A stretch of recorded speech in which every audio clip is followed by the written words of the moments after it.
Safira Larasati, seorang wanita berusia 28 tahun, menganggap kesabaran adalah sebentuk udara. Sesuatu yang ia hirup dan hembuskan setiap hari tanpa perlu dipikirkan. Ia adalah seorang ibu rumah tangga, sebuah peran yang ia lakoni dengan ketulusan penuh sejak menikah dengan Reno 5 tahun lalu dan melahirkan putra mereka, Dika. Reno, suaminya, berusia 30 tahun dan bekerja sebagai seorang manajer junior di sebuah perusahaan properti yang sedang berkembang. Bagi dunia luar, mereka adalah potret keluarga kecil yang sedang berjuang meniti tangga kehidupan. Tinggal di sebuah rumah kontrakan sederhana dengan 2 kamar tidur di pinggiran kota. Mencoba menabung sedikit demi sedikit untuk masa depan yang lebih baik. Namun, di dalam dinding rumah itu, udara terasa semakin pengap. Sore itu, aroma gurih bawang merah yang ditumis berpadu dengan bau khas ikan asin yang digoreng kering memenuhi dapur kecil mereka. Safira, dengan celemek lusuh yang warnanya sudah memudar, cekatan membolak-balik ikan di atas wajan.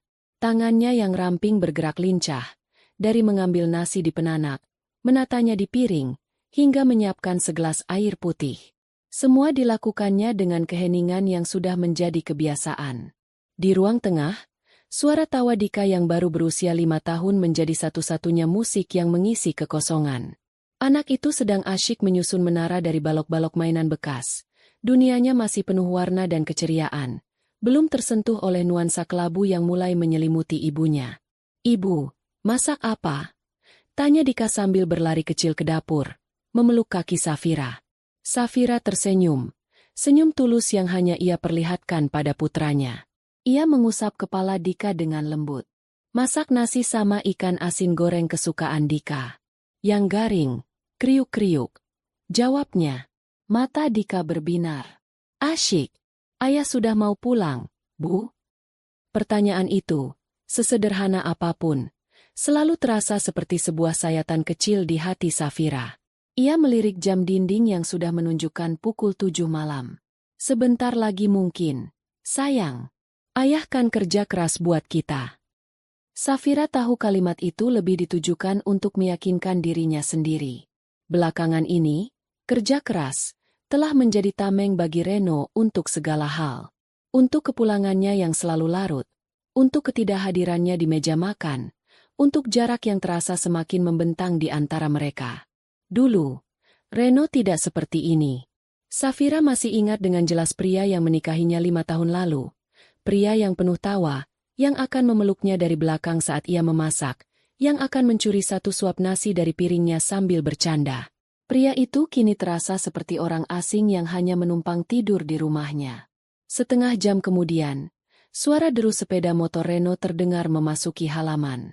Safira segera merapikan meja makan, memastikan semuanya terlihat sempurna, seolah kesempurnaan di meja makan bisa menambal keretakan di dalam rumah tangga mereka. Dika berlari ke pintu depan dengan antusias. "Ayah pulang." Reno masuk. Wajahnya tampak lelah dan kusut. Ia mengendurkan dasinya dengan satu tarikan kasar dan melemparkan tas kerjanya ke atas sofa. Ia hanya menepuk kepala Dika sekilas tanpa senyum, lalu berjalan melewati Safira yang sudah berdiri di ambang pintu dapur. Tidak ada kecupan di kening, tidak ada pelukan hangat, bahkan tidak ada sapaan. "Aku sudah siapkan makan malam," kata Safira lembut, mencoba memecah keheningan yang canggung. Reno berhenti sejenak, melirik ke arah meja makan. Hidungnya sedikit berkerut. "Aku sudah makan di luar tadi sama klien," jawabnya singkat, nadanya datar. Ia kemudian berjalan lurus menuju kamar mandi. Safira hanya bisa menelan ludah. Rasa perih yang akrab kembali menyergapnya. Sudah hampir sebulan ini, jawaban Reno selalu sama. Selalu ada alasan untuk tidak makan di rumah. Entah itu rapat mendadak, makan dengan klien, atau sekadar lelah dan tidak nafsu makan. Padahal Safira tahu betul, suaminya itu dulu paling suka masakannya. Dika menarik-narik ujung daster ibunya. Wajahnya mendongak dengan tatapan bingung. "Ayah kenapa nggak makan bareng kita, Bu?" Safira memaksakan senyum. Ia berjongkok, menyamakan tingginya dengan sang anak. "Ayah capek, sayang. Kerjanya banyak. Sekarang, Dika makan sama ibu saja, ya? Ikannya enak, loh." Mereka berdua duduk di meja makan yang terasa terlalu besar untuk 2 orang. Safira menyuapi Dika dengan sabar, sambil sesekali memasukkan nasi dan sepotong kecil ikan asin ke mulutnya sendiri. Makanannya terasa hambar, seperti mengunyah debu. Dari kamar mandi terdengar suara gemericik air, lalu hening. Safira tahu apa yang akan terjadi selanjutnya. Reno akan keluar, mengenakan kaos oblong dan celana pendek, lalu langsung merebahkan diri di tempat tidur sambil menatap layar ponselnya hingga larut malam. Tidak akan ada percakapan. Tidak akan ada cerita tentang bagaimana hari mereka berjalan. Hanya ada keheningan dan jarak. Setelah menidurkan Dika, Safira membereskan piring-piring kotor.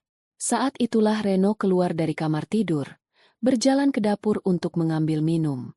Ini adalah kesempatan, pikir Safira. Kesempatan untuk bicara. Ren, panggilnya pelan. Reno menoleh. Satu alisnya terangkat. HM. Uang belanja sudah mau habis, kata Safira hati-hati. Ia benci harus membicarakan ini. Rasanya seperti mengemis di rumahnya sendiri. Reno menghela napas panjang. Napas orang yang menanggung beban seluruh dunia. Ia merogoh dompetnya, mengeluarkan beberapa lembar uang 50 ribuan, lalu meletakkannya di atas meja. Jumlahnya pas-pasan, bahkan mungkin kurang untuk kebutuhan seminggu ke depan. Cukupkan saja. Proyek lagi seret bulan ini, kata Reno. Kita harus hemat. Jangan boros. Masak yang sederhana saja. Tidak usah aneh-aneh. Ikan asin dan sayur bening juga sudah cukup. Hati Safira mencelos. Jadi, menu ikan asin yang selama ini ia masak karena keterbatasan uang, kini seolah menjadi sebuah perintah. Sebuah standar kehidupan yang ditetapkan oleh suaminya. Sementara ia sendiri tidak tahu suaminya makan apa di luar sana. Tapi, Dika butuh susu dan vitamin. Safira mencoba bernegosiasi. Suaranya nyaris berbisik. Atur saja uangnya. Saf, kamu kan ibu rumah tangga.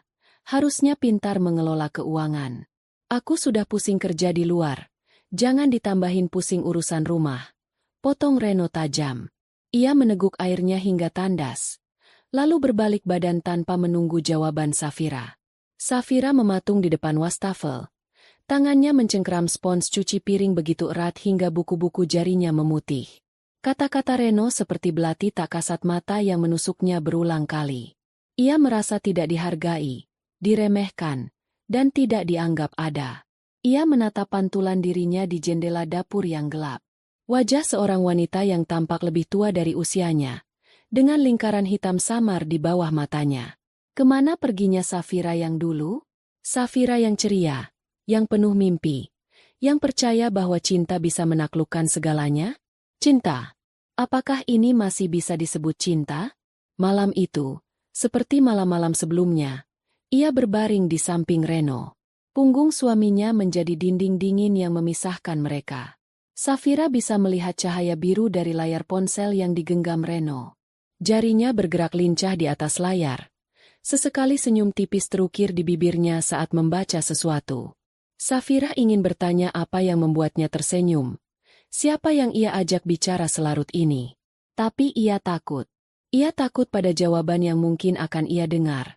Takut pada pertengkaran yang pasti akan terjadi. Jadi, ia memilih diam. Ia memejamkan mata, mencoba tidur sambil menghirup aroma asing yang samar-samar menempel di bantal Reno. Bukan aroma parfum Reno yang biasa ia kenal. Ini aroma lain. Aroma manis dan mahal. Aroma yang sama sekali tidak cocok dengan bau ikan asin yang masih tertinggal di ujung hidungnya. Di dalam kegelapan, Safira merasa dunianya perlahan-lahan runtuh, dan ia tidak tahu lagi bagaimana cara menahannya agar tidak hancur berkeping-keping. Kesabarannya, yang selama ini ia anggap seperti udara, kini terasa menipis, menyesakkan dadanya seperti racun. Kehidupan berjalan dalam sebuah siklus yang monoton dan menyakitkan. Pagi datang dengan ketergesaan Reno yang berangkat kerja tanpa sarapan. Siang dihabiskan Safira dengan mengurus rumah dan bermain bersama Dika, menciptakan gelembung kebahagiaan kecil mereka sendiri. Malam tiba dengan kepulangan Reno yang dingin, diikuti oleh keheningan panjang yang hanya dipecah oleh suara televisi atau denting sendok Safira yang makan sendirian. Safira mencoba. Ia sungguh-sungguh mencoba untuk memperbaiki keadaan. Ia mencoba memasak menu lain selain ikan asin, menggunakan sisa uang belanja untuk membeli ayam dan sayuran segar. Tapi hasilnya sama saja. Reno pulang dan berkata sudah makan di luar. Makanan itu berakhir di piring Safira dan Dika keesokan harinya.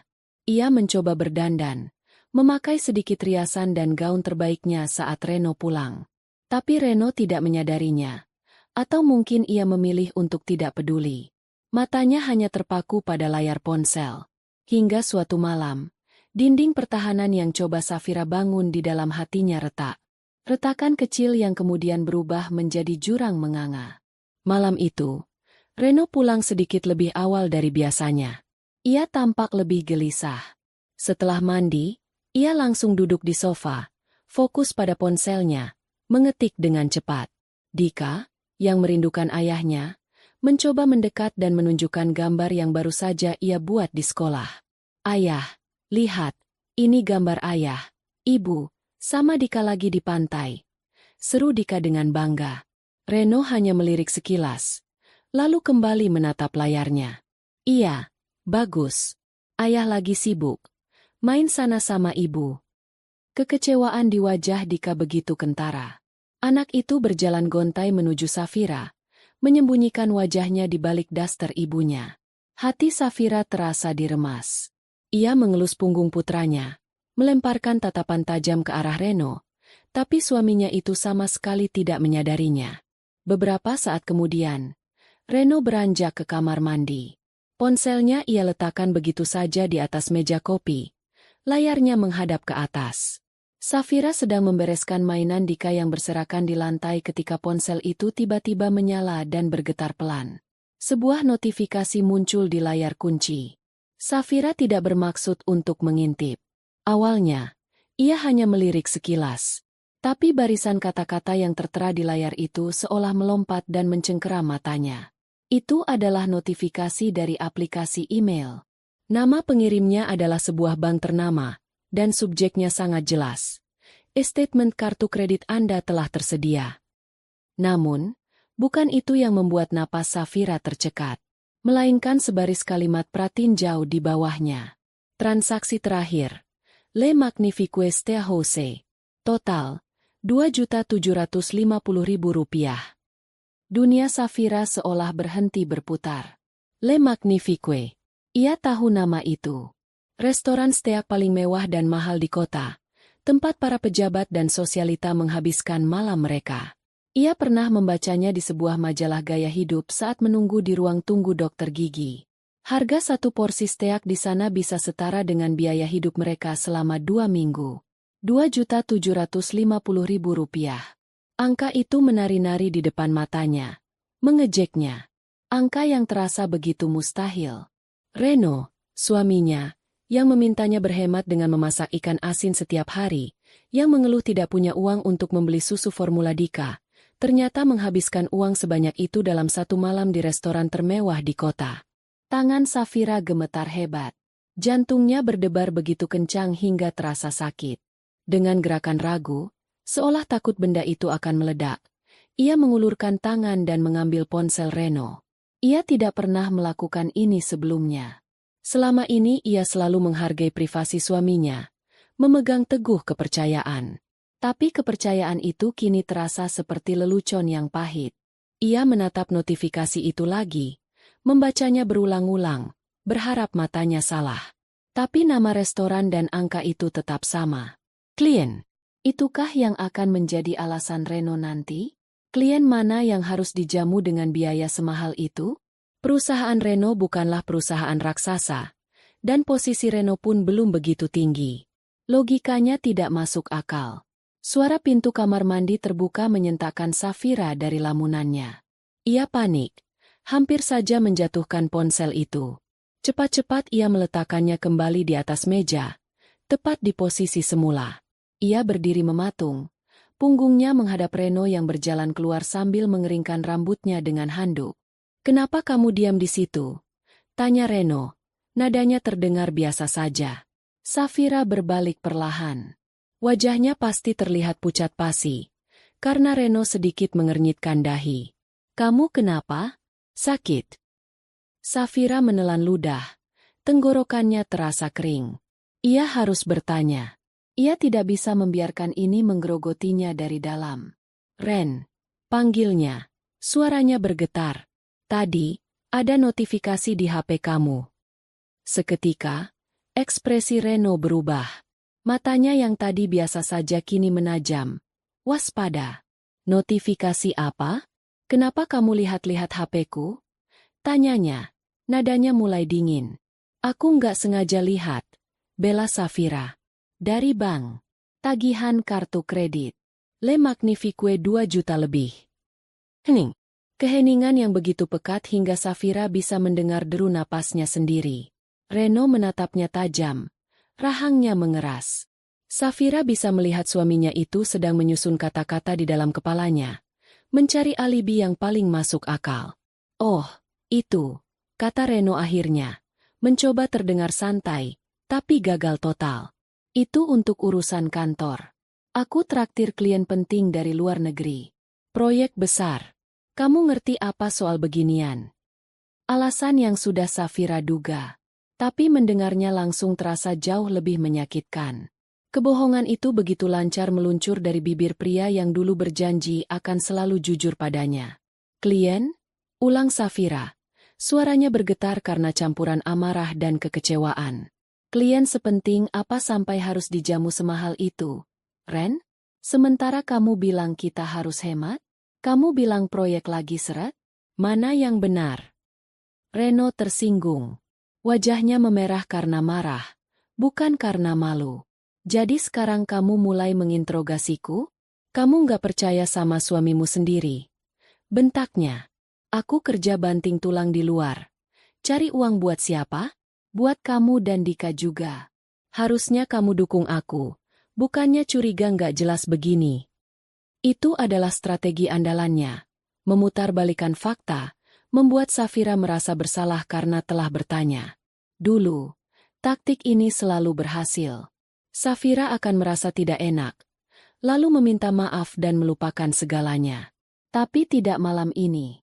Gambar ikan asin di piring Dika dan jumlah tagihan 2 juta rupiah itu terlalu kontras untuk bisa ia abaikan. "Aku cuma bertanya." "Reno, karena ini nggak masuk akal," balas Safira. Suaranya meninggi. "Kamu minta aku irit setengah mati, bahkan untuk kebutuhan anak kita sendiri. Tapi kamu bisa buang uang sebanyak itu untuk 1 kali makan? Aku berhak tahu kebenarannya." "Kebenaran? Kebenarannya adalah kamu itu istri yang gak bersyukur," seru Reno. Amarahnya meledak. Ia menunjuk wajah Safira dengan jarinya. "Kerjamu cuma di rumah. Gak tahu susahnya cari uang.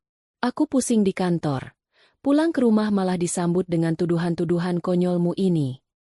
Ia menyambar ponselnya dari atas meja, seolah benda itu adalah barang bukti yang harus segera diamankan.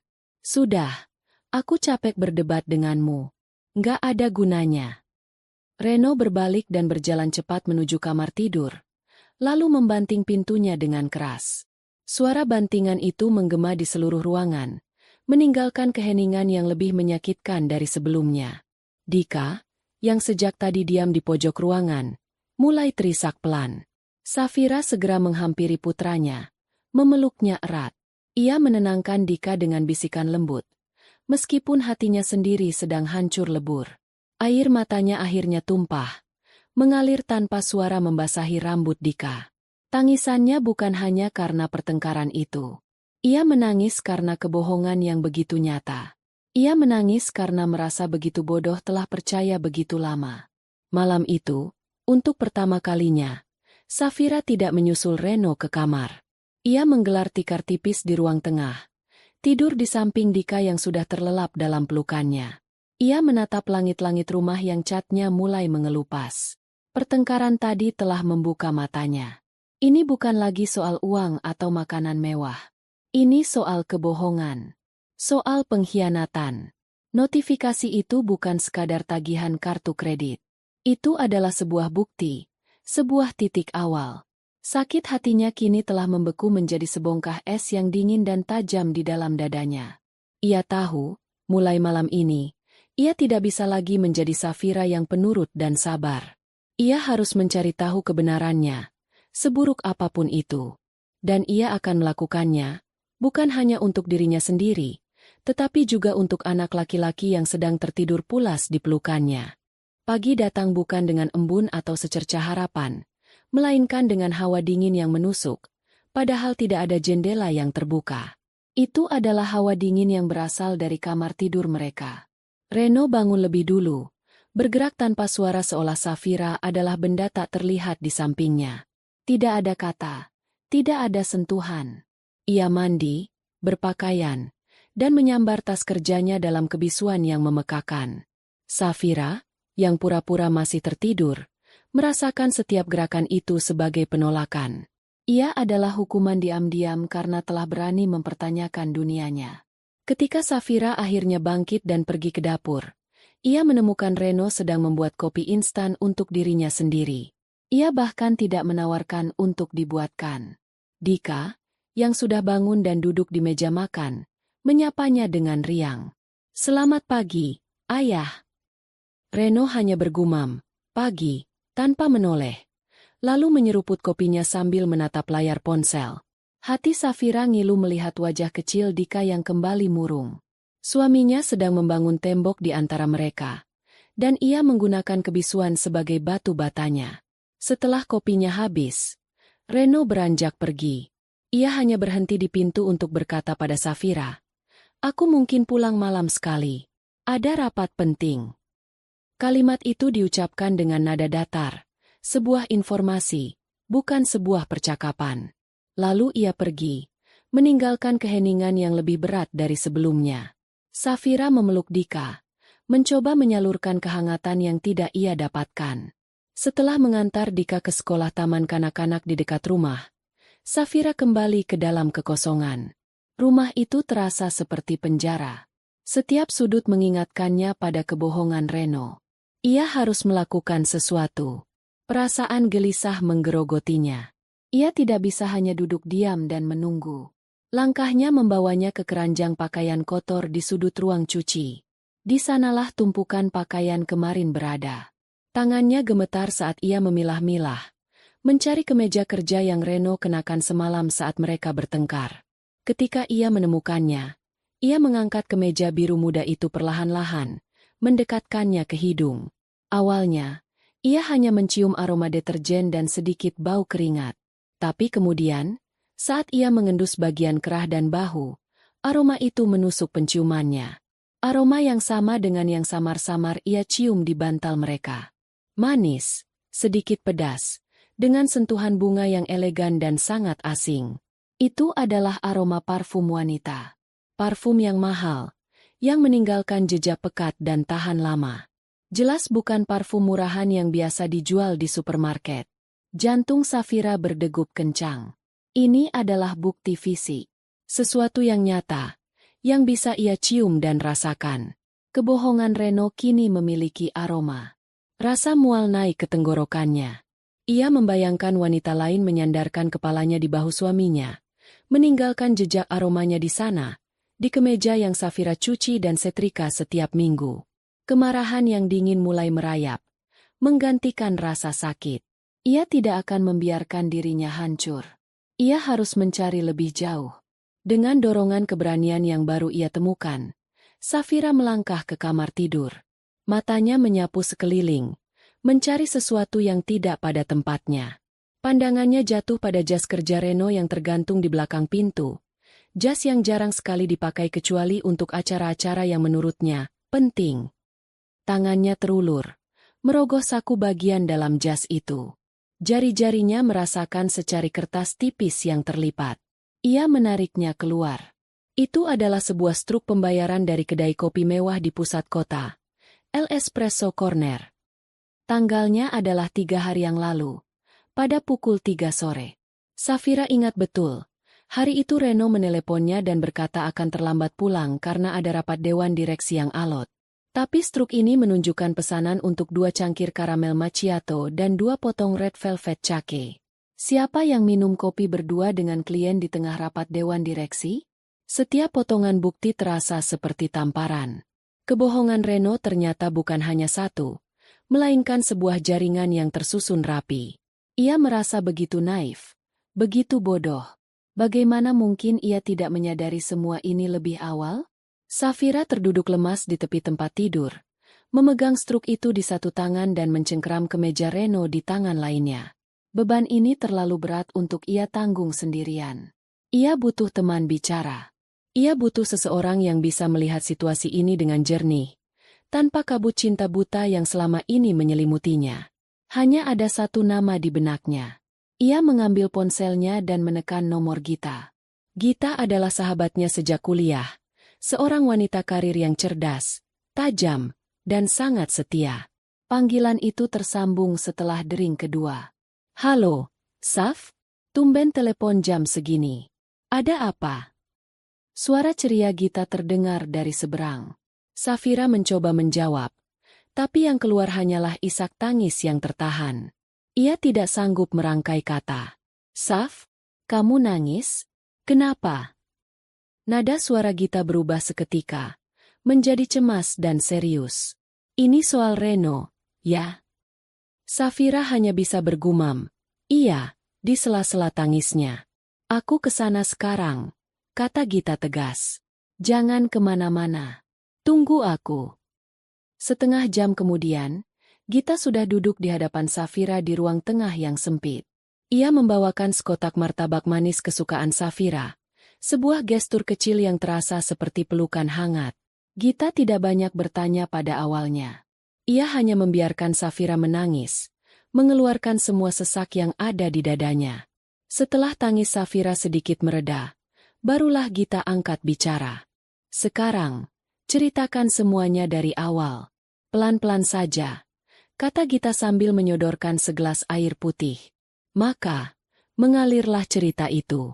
Safira menceritakan semuanya, mulai dari sikap dingin Reno, keluhannya soal uang, menu ikan asin yang menjadi kewajiban, hingga puncaknya pada notifikasi kartu kredit dari restoran Le Magnifique. Ia menceritakan pertengkaran hebat mereka semalam, di mana Reno memutarbalikkan fakta dan membuatnya merasa bersalah. Gita mendengarkan dengan saksama. Wajahnya mengeras karena marah setiap kali Safira mengungkapkan detail baru. "Brengsek," desis Gita pelan. "Sudah kuduga dari dulu laki-laki itu tidak beres." Kemudian, Safira menunjukkan bukti-bukti yang baru ia temukan pagi itu. Kemeja dengan aroma parfum wanita dan struk dari kedai kopi. Ia meletakkannya di atas meja seolah itu adalah barang bukti di sebuah persidangan. Gita mengambil kemeja itu, menciumnya, lalu mengernyit. "Ini bukan parfum murahan, Saf. Wanginya mahal." Ia lalu memeriksa struk itu. 2 kopi, 2 kue. Tanggal 3, jam 3 sore. "Waktu itu dia bilang apa sama kamu?" "Rapat dewan direksi," jawab Safira lirih. Gita tertawa sinis. "Rapat dewan direksi sambil makan kue cantik? Yang benar saja. Safira, dengarkan aku." Gita menatap lekat mata sahabatnya yang sembab. "Kamu tidak gila. Kamu tidak paranoid. Instingmu benar. Semua ini bukan lagi kecurigaan. Ini adalah fakta. Suamimu berbohong. Titik." Kata-kata Gita terasa seperti balsam yang menenangkan sekaligus tamparan yang menyadarkan. Mendengar orang lain memvalidasi perasaannya membuat beban di pundaknya terasa sedikit lebih ringan. "Aku harus bagaimana, Git? Aku bingung." Isak Safira. "Ada Dika. Aku tidak mau dia." "Justru karena ada Dika, kamu harus kuat," potong Gita cepat. "Kamu tidak mau Dika tumbuh dengan melihat ibunya diremehkan setiap hari, kan? Kamu tidak mau dia belajar dari ayahnya bahwa berbohong dan tidak menghargai istri itu adalah hal yang wajar. Kamu harus mencari tahu kebenarannya sampai tuntas. Siapa wanita ini? Sejauh apa hubungan mereka? Tapi bagaimana caranya? Kalau aku bertanya lagi, dia pasti akan marah besar dan semakin pintar menyembunyikan semuanya." Gita berpikir sejenak. Matanya menatap tajam. Kalau bertanya tidak berhasil, maka kita harus melihatnya sendiri. kata Gita dengan nada mantap. Kita ikuti dia.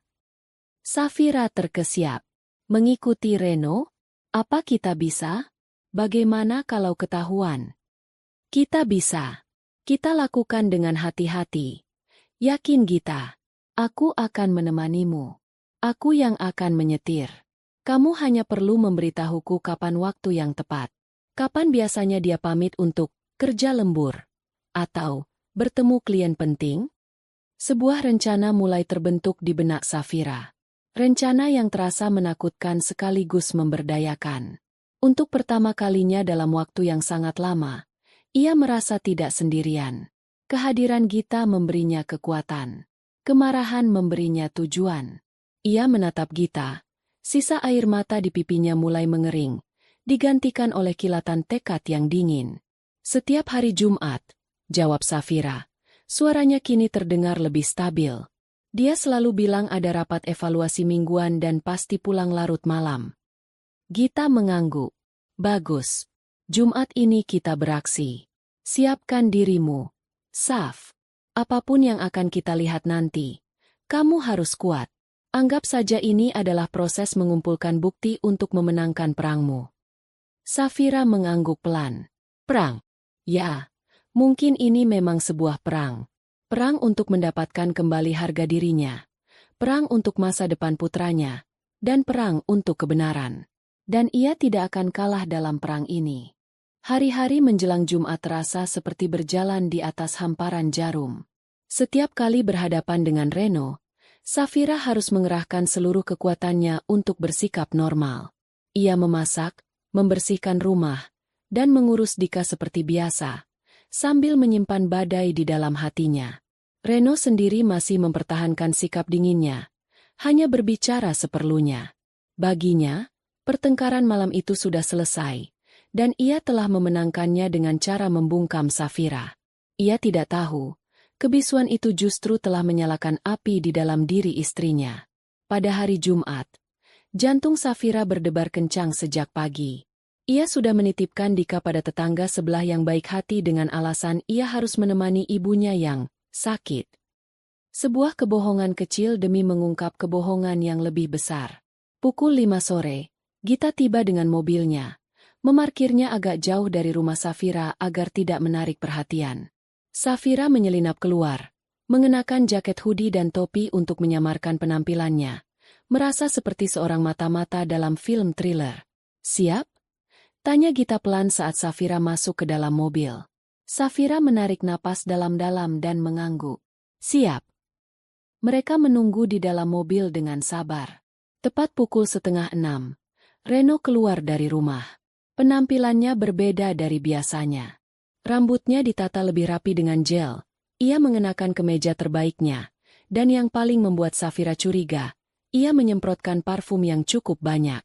Jelas bukan penampilan seseorang yang akan menghadapi rapat evaluasi yang membosankan. Mereka membiarkan Reno melajukan motornya terlebih dahulu. Lalu Gita mulai mengikuti dari jarak yang aman. Jantung Safira terasa seperti akan melompat keluar dari dadanya. Setiap kali motor Reno berbelok, ia menahan napas, takut kehilangan jejak. Perjalanan itu terasa begitu menegangkan. Reno tidak menuju ke arah kantornya. Sebaliknya, ia melaju ke arah pusat kota, ke kawasan apartemen mewah yang baru dibangun. Dia mau kemana? Bisik Safira cemas. Tenang, kita ikuti saja, jawab Gita. Matanya fokus ke jalanan. Motor Reno akhirnya berhenti di depan lobi sebuah gedung apartemen yang menjulang tinggi dan megah. Ia memarkir motornya, lalu mengeluarkan ponsel dan tampak menelepon seseorang. Gita dengan cepat memarkir mobilnya di seberang jalan, di tempat yang agak tersembunyi di balik pohon rindang. Dari kejauhan, mereka mengamati. Tak lama kemudian, seorang wanita keluar dari lobi apartemen. Jantung Safira seolah berhenti berdetak. Wanita itu tinggi, langsing, dengan rambut panjang tergerai indah. Ia mengenakan gaun merah yang memeluk tubuhnya dengan sempurna, dan menenteng tas tangan bermerek. Ia cantik, dengan cara yang mencolok dan penuh percaya diri. Reno menyambutnya dengan senyum lebar. Senyum tulus dan bahagia yang sudah bertahun-tahun tidak pernah Safira lihat. Pemandangan itu lebih menyakitkan daripada tamparan. Wanita itu masuk ke dalam sebuah taksi yang sudah menunggu, dan Reno mengikutinya dengan motor dari belakang. "Kita ikuti taksinya," kata Safira. Suaranya serak. Ada rasa dingin yang mulai menjalari seluruh tubuhnya. Gita mengangguk dan segera melajukan mobilnya, menjaga jarak aman di belakang motor Reno. Perjalanan singkat itu membawa mereka ke sebuah mal kelas atas di jantung kota. Reno memarkir motornya, sementara taksi berhenti tepat di lobi utama. Reno menghampiri wanita itu, lalu dengan begitu natural, ia merangkul pinggangnya saat mereka berjalan masuk ke dalam mal. Safira merasakan napasnya sesak. Aku tidak kuat, Git," bisiknya.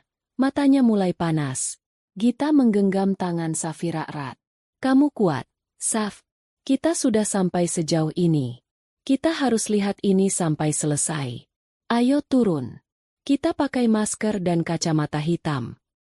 Dengan langkah gemetar, Safira mengikuti Gita masuk ke dalam mal.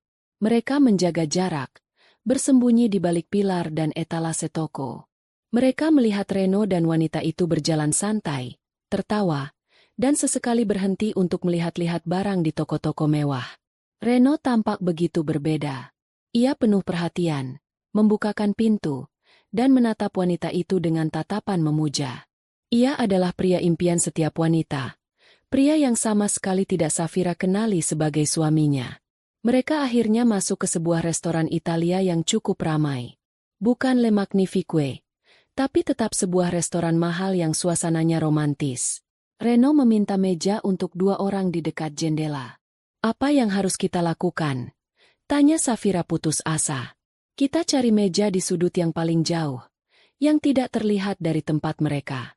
Kita pesan minuman saja," putus Gita. Mereka berhasil mendapatkan meja di pojok, terhalang oleh sebuah pot tanaman besar. Dari sana, Safira bisa melihat meja Reno dengan cukup jelas. Dan apa yang ia lihat selanjutnya menghancurkan sisa-sisa hatinya hingga menjadi debu. Ia melihat Reno menarik kursi untuk wanita itu. Ia melihat Reno menuangkan air ke gelasnya. Ia melihat cara Reno menatap wanita itu saat ia bicara, seolah setiap kata yang keluar dari bibir wanita itu adalah hal terpenting di dunia. Mereka memesan makanan, berbagi sebotol anggur. Tawa mereka terdengar renyah, memenuhi udara. Safira melihat Reno menyuapkan sepotong tiramisu ke mulut wanita itu, lalu membersihkan sudut bibirnya dengan ibu jarinya. Sebuah gestur yang begitu intim, begitu mesra. Dunia di sekitar Safira seolah memudar. Suara pengunjung lain, denting piring, alunan musik lembut, semuanya hilang. Yang ada hanyalah pemandangan di meja dekat jendela itu. Pemandangan suaminya, ayah dari anaknya, memberikan seluruh cinta dan perhatian yang seharusnya menjadi miliknya kepada wanita lain. Ia tidak menangis. Rasa sakitnya terlalu dalam untuk air mata. Rasanya seperti ada lubang hitam besar yang tercipta di dalam dadanya, menyedot semua emosi, hanya menyisakan kekosongan yang dingin dan hampa. Ia melihat Reno mengeluarkan sebuah kotak kecil dari sakunya. Kotak perhiasan. Wanita itu membukanya dengan ekspresi terkejut dan bahagia. Sebuah kalung perak dengan liontin berkilau. Reno kemudian bangkit dari kursinya, berjalan ke belakang wanita itu, dan memasangkan kalung itu di lehernya. Wanita itu mendongak, dan mereka berciuman. Sebuah ciuman yang dalam dan penuh gairah. Safira sudah melihat cukup. Ia berdiri dari kursinya dengan gerakan kaku. Gita, yang sejak tadi hanya diam sambil mengamati ekspresi sahabatnya, ikut berdiri dengan waspada.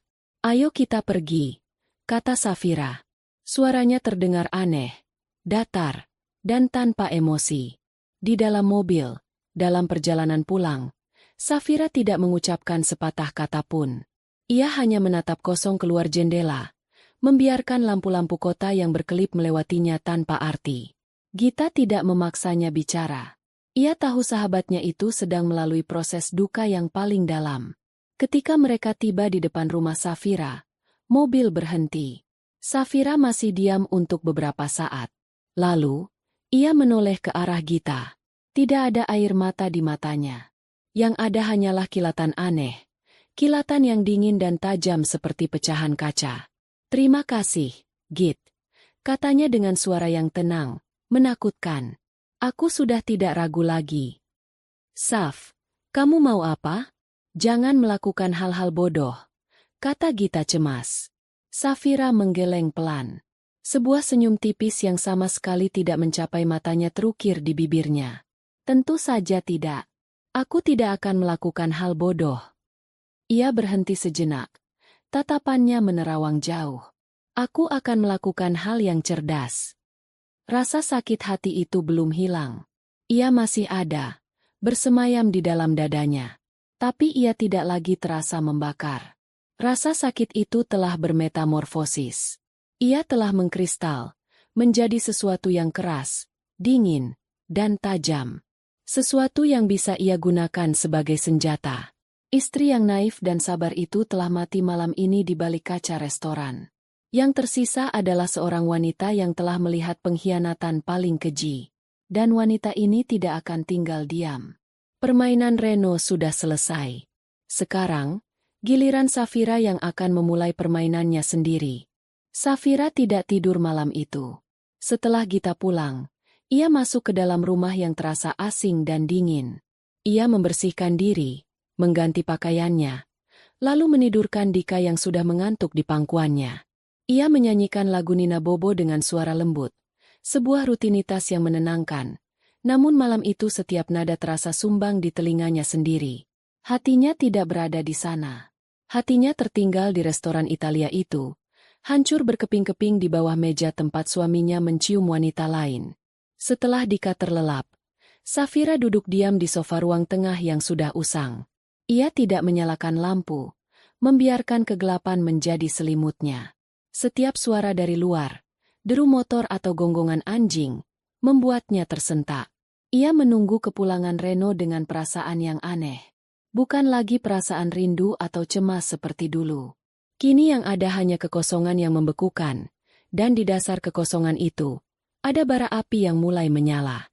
Pukul 11 malam, suara motor Reno akhirnya terdengar. Safira cepat-cepat berbaring di tikar sebelah Dika, memejamkan mata dan mengatur napasnya agar terlihat seperti sedang tidur pulas.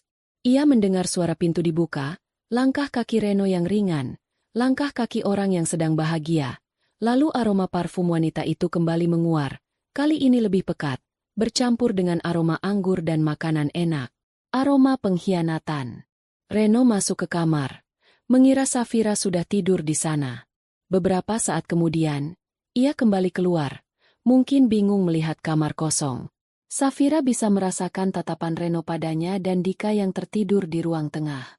Ia menunggu suaminya itu mengatakan sesuatu, membangunkannya, atau mungkin menyelimutinya. Tapi Reno tidak melakukan apa-apa. Ia hanya berdiri di sana sejenak.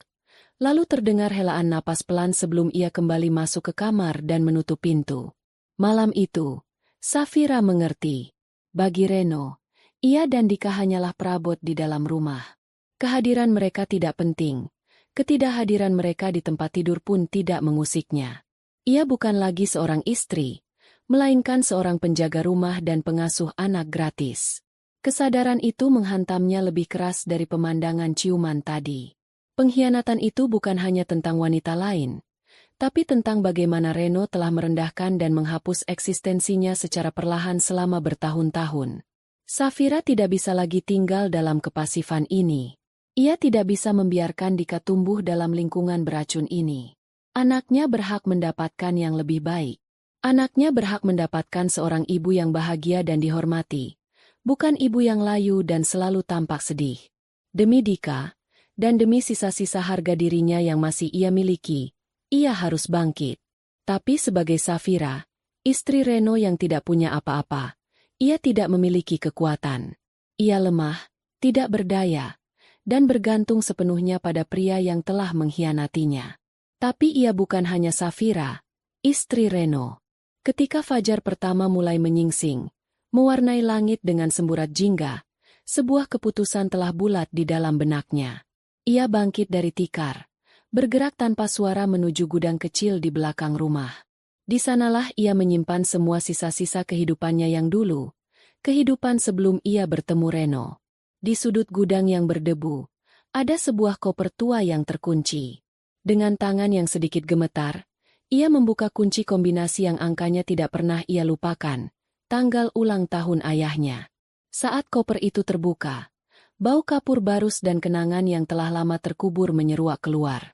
Di dalamnya, tersimpan rapi artefak dari dunianya yang hilang. Ada beberapa gaun sutra yang sudah tidak pernah ia sentuh. Album foto berisi gambar dirinya bersama kedua orang tuanya di berbagai negara. Tersenyum bahagia di depan Menara Eiffel, tertawa di atas gondola di Venesia. Orang tuanya, diplomat ulung dan pebisnis andal, telah meninggal dalam sebuah kecelakaan pesawat 3 tahun setelah ia menikah, meninggalkannya dengan warisan yang tak terhingga namun juga dengan rasa sepi yang tak terperi. Reno adalah pelariannya saat itu. Pria sederhana yang ia temui di sebuah pameran seni, yang memujinya bukan karena nama keluarganya, melainkan karena lukisannya. Safira, yang lelah dengan dunia kelas atas yang penuh kepalsuan, jatuh cinta pada kesederhanaan Reno. Ia setuju untuk meninggalkan segalanya, hidup sederhana, dan menyembunyikan identitasnya. Ia ingin dicintai sebagai Safira, bukan sebagai seorang Wijoyo. Sebuah keputusan naif yang kini sangat ia sesali. Tangannya terus menggali isi koper itu hingga ia menemukan apa yang ia cari. Sebuah kotak bludru kecil. Di dalamnya bukan perhiasan, melainkan sebuah ponsel satelit model lama dan sebuah buku catatan kecil bersampul kulit. Ia membuka buku itu. Halamannya kosong, kecuali satu halaman di bagian paling depan. Di sana tertulis sebuah nama dan sederet nomor telepon internasional. Raditya Pramono. Nama itu terasa begitu asing sekaligus akrab di lidahnya. Pak Raditya. Tangan kanan ayahnya, Kepala Dewan Pengawas Wijoyo Group, pria bijaksana yang sudah ia anggap seperti paman sendiri. Pria yang paling menentang keputusannya untuk menikah dengan Reno dan menghilang. Nona muda, dunia tidak sesederhana itu, katanya waktu itu. Dan betapa benarnya ucapan pria tua itu. Safira mengambil ponsel satelit itu. Baterainya sudah lama mati. Tapi di dalam kotak itu juga tersimpan pengisi dayanya. Ia kembali ke dalam rumah, ke kamarnya, memastikan Reno masih tertidur pulas. Dengan hati-hati, ia mengisi daya ponsel itu. Setelah 15 menit, sebuah lampu indikator kecil menyala. Ponsel itu hidup. Jantungnya berdebar kencang. Ini adalah titik di mana tidak ada jalan untuk kembali. Melakukan panggilan ini berarti membunuh Safira, istri Reno yang malang, dan membangkitkan kembali Safira Larasati Wijoyo, sang pewaris. Ia menarik napas dalam-dalam, menekan nomor yang tertera di buku catatan itu, lengkap dengan kode negaranya. Panggilan itu tersambung ke sebuah negara di benua Eropa, tempat Pak Raditya kini bermukim setelah pensiun. Meskipun Safira tahu, pensiun, bagi Pak Raditya hanyalah istilah. Pria itu masih memantau kerajaan bisnis mereka dari jauh. Dering pertama, kedua, ketiga. Safira hampir menyerah, berpikir mungkin ini sudah terlalu pagi di sana. Lalu, panggilan itu diangkat. Halo. Terdengar suara serak seorang pria tua. Terdengar sedikit kesal karena tidurnya terganggu. Safira menelan ludah. Halo, Pak Raditya? Tanyanya, suaranya sedikit bergetar. Hening sejenak di seberang sana. Lalu, suara pria itu berubah, menjadi lebih tajam dan waspada. Siapa ini?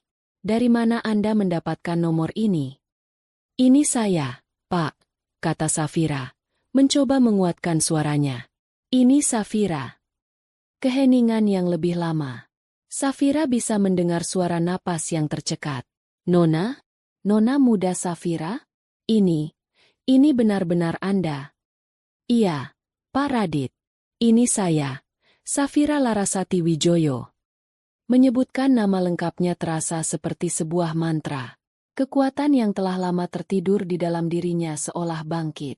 Getaran di suaranya menghilang, digantikan oleh nada yang tenang dan penuh kendali. Astaga, Nona muda. Saya tidak percaya ini. Setelah hampir 6 tahun, kami semua sangat mengkhawatirkan Anda. Anda baik-baik saja? Apa yang terjadi? Suara Pak Raditya terdengar tulus, campuran antara lega, gembira, dan cemas. Saya baik-baik saja, Pak. Tapi saya butuh bantuan, kata Safira, langsung ke inti permasalahan. Ia tidak punya waktu untuk reuni yang emosional.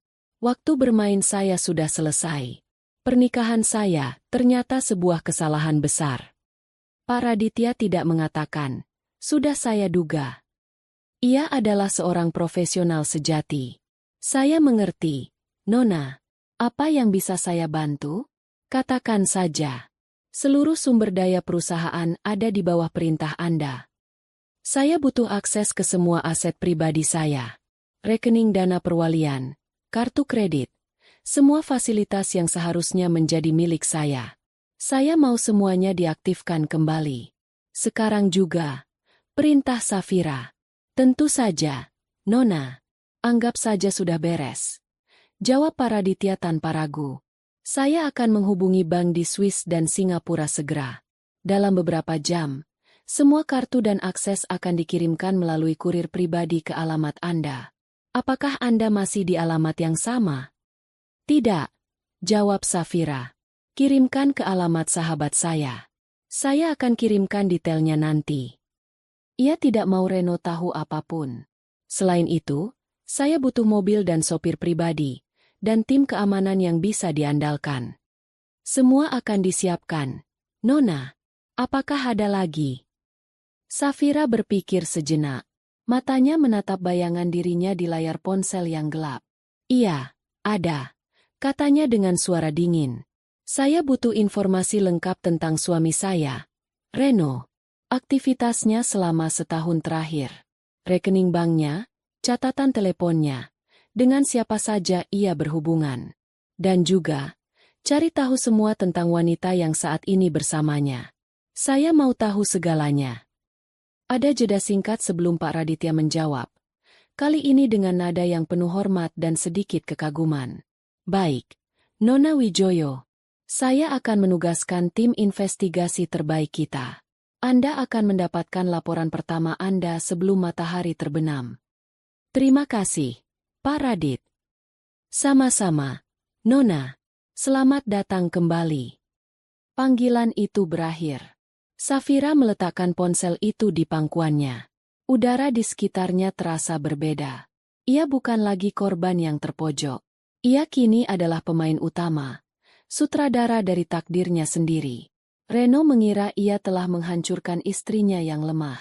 Ia tidak tahu bahwa ia justru telah membangunkan seekor naga yang sedang tertidur.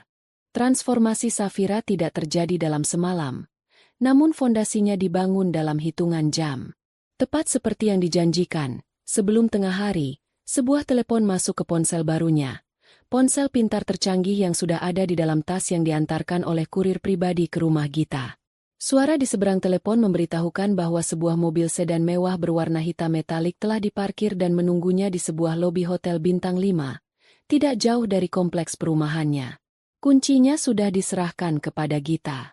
Siang itu, setelah menjemput Dika dari sekolah dan memastikan anak itu makan dan tidur siang dengan nyenyak, Safira memanggil Gita. Sahabatnya itu datang dengan wajah penuh tanya sekaligus kagum. Saf, ini gila. Tadi pagi ada orang berjas rapi datang ke apartemenku, menyerahkan tas ini, dan hanya bilang, untuk Nona Safira. Aku membukanya, dan isinya ya Tuhan, Saf. Kartu-kartu kredit warna hitam, ponsel baru, kunci mobil, sebenarnya kamu ini siapa? Tanya Gita, matanya membelalak. Safira tersenyum tipis. Senyum pertama yang tulus dalam beberapa hari. Ia menceritakan segalanya kepada Gita. Tentang keluarganya, Wijoyo Group, tentang keputusannya untuk lari dari kehidupan itu demi sebuah cinta yang ternyata palsu. Gita mendengarkan dengan mulut ternganga, menyambungkan semua titik-titik yang selama ini menjadi misteri baginya. Jadi, selama ini kamu seorang putri mahkota yang menyamar jadi Upik Abu? Simpul Gita tak percaya. Kira-kira begitulah, jawab Safira. Dan sekarang, Upik Abu ini akan mengambil kembali istananya. Dengan Gita yang menjaga Dika, Safira pergi. Ia tidak lagi menyelinap seperti pencuri. Ia berjalan dengan kepala tegak. Ia naik taksi online menuju hotel yang disebutkan, lalu dengan percaya diri menunjukkan kartu akses yang diberikan padanya. Di area parkir khusus, mobil itu berdiri dengan gagah. Safira masuk ke dalamnya, menghirup aroma kulit baru yang mewah. Ini adalah dunianya yang dulu, dunia yang sempat ia lupakan. Untuk sesaat ia merasa canggung, namun perasaan itu cepat tergantikan oleh sensasi kekuatan yang mengalir di pembuluh darahnya. Tujuan pertamanya adalah bank. Dengan identitas yang telah dikonfirmasi oleh Pak Raditya, ia membuka sebuah brankas simpanan pribadi yang telah disiapkan. Di dalamnya, ada sejumlah besar uang tunai dalam berbagai mata uang dan beberapa set perhiasan peninggalan ibunya. Ia mengambil sebagian uang tunai dan sebuah kalung berlian sederhana namun elegan. Langkah selanjutnya adalah balas dendam kecil yang pertama. Ia pergi ke butik-butik paling mewah di kota, tempat-tempat yang dulu hanya bisa ia lihat dari luar. Ia, yang datang hanya dengan daster rumahan dan sandal jepit, sempat dipandang sebelah mata oleh para pramuniaga. Namun, ketika ia mengeluarkan sebuah kartu black card tanpa batas limit, sikap mereka berubah 180 derajat. Safira membeli beberapa set pakaian baru, sepatu, tas, dan semua yang ia butuhkan untuk membangun kembali citra dirinya. Ia melakukannya bukan karena gila belanja, melainkan sebagai sebuah pernyataan. Setiap gesekan kartu kredit terasa seperti menampar wajah Reno yang selalu mengeluh soal uang. Sore harinya, saat ia sedang berada di sebuah salon eksklusif untuk merawat diri, laporan pertama dari tim investigasi masuk ke emailnya. Laporan itu begitu detail dan efisien. Di dalamnya ada foto-foto Reno bersama wanita itu, yang kini ia tahu namanya, Bella, seorang model dan selebgram yang sedang naik daun. Laporan itu merinci pertemuan-pertemuan mereka, hadiah-hadiah mahal yang Reno berikan, yang ternyata dibeli menggunakan kartu kredit tambahan yang diam-diam ia buat atas nama perusahaan, dan percakapan mereka yang berhasil disadap.